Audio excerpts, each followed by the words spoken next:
एक बुढ़िया को गणेश जी ने एक ही वरदान मांगने को कहा, लेकिन गणेश जी को क्या मालूम था कि एक ही वरदान में वह अंधी बुढ़िया उन्हें लूट कर सब कुछ ले लेगी। एक समय की बात है, एक गांव में एक अंधी बूढ़ी औरत रहती थी। उसके परिवार में उसका एक बेटा, बहू और बीमार पति शामिल थे। उनकी आर्थिक स्थिति बहुत कमजोर थी। बावजूद इसके बुढ़िया हर दिन अटूट श्रद्धा और निष्ठा से भगवान गणेश की आराधना करती। उसकी भक्ति की पवित्रता और गहराई से प्रभावित होकर एक दिन भगवान गणेश उसके समक्ष प्रकट हुए और बोले, बुढ़िया माई, मैं तेरी पूजा से बहुत प्रसन्न हूँ। तुम मुझसे कोई भी वर मांगो। बुढ़िया ने उत्तर दिया, हे कृपा सिंधु, मुझे तो मांगना ही नहीं आता। बुढ़िया माई, मैं आया हूँ तो कुछ ना कुछ देकर ही जाऊंगा। प्रभु, जिंदगी में पहली बार आप सामने आए हो, मुझे नहीं पता। इस समय आपसे क्या कहूँ, आपको देखकर ही मेरी सारी इच्छाएं खत्म हो गईं। गणेश जी ने मुस्कुराते हुए कहा, बुढ़िया माई, मैं कल फिर आऊंगा। तब तक तू सोच ले और अपने घर वालों से भी पूछ ले। और भगवान गणेश वहां से चले गए। बुढ़िया ने अपने परिवार को इस अद्भुत घटना के बारे में बताया कि गणेश जी ने उससे केवल एक वरदान मांगने को कहा है। वह उनसे क्या मांगे? माँ, हमें अमीर बनने का वरदान मांग लेना चाहिए। बहू ने कहा, माँ, आप मेरे लिए संतान मांग लीजिए, आपका वंश चलता रहेगा। फिर उसने अपने बीमार पति से पूछा, अरे भाग्यवान, तुम मेरे लिए अच्छी सेहत मांग लो। बुढ़िया सोच में पड़ गई। अरे, यह सब तो अपने अपने मतलब का मांग रहे हैं, क्यों ना मैं एक बार पड़ोसन से पूछ लूं।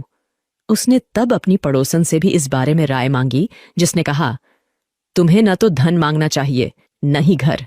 अपने लिए आंखें और घुटने मांग लो, जिससे तुम स्वतंत्र रूप से चल सको और दुनिया देख सको। बुढ़िया घर वापस आकर गहरी सोच में डूब गई कि ऐसी चीज मांगने चाहिए कि घर वाले भी खुश हो जाएं और अपना काम भी हो जाए। वह बूढ़ी औरत सारा दिन सोचती रही, गणेश जी ने तो एक वरदान मांगने को कहा है, अब मैं किसके लिए क्या क्या मांगू? कुछ ऐसा मांगना पड़ेगा कि सबका काम हो जाए।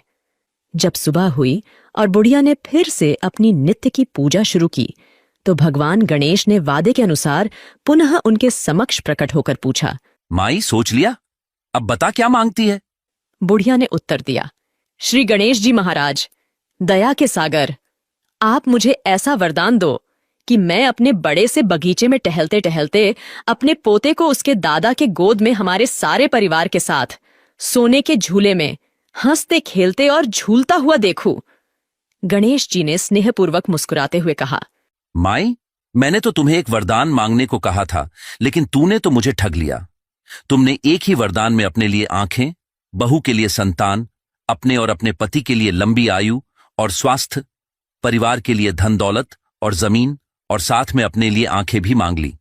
तुम्हारी सभी मांगें पूरी होंगी, तथास्तु। और इसके साथ ही वे अदृश्य हो गए। इस वरदान से वृद्ध महिला की जिंदगी में नया उजाला आ गया और उनका परिवार सुख और समृद्धि से भर गया। जय गणेश जी महाराज। इस कहानी के माध्यम से हमें यह सीखने को मिलता है कि सच्ची भक्ति और निस्वार्थ प्रेम ही सर्वोपरि है।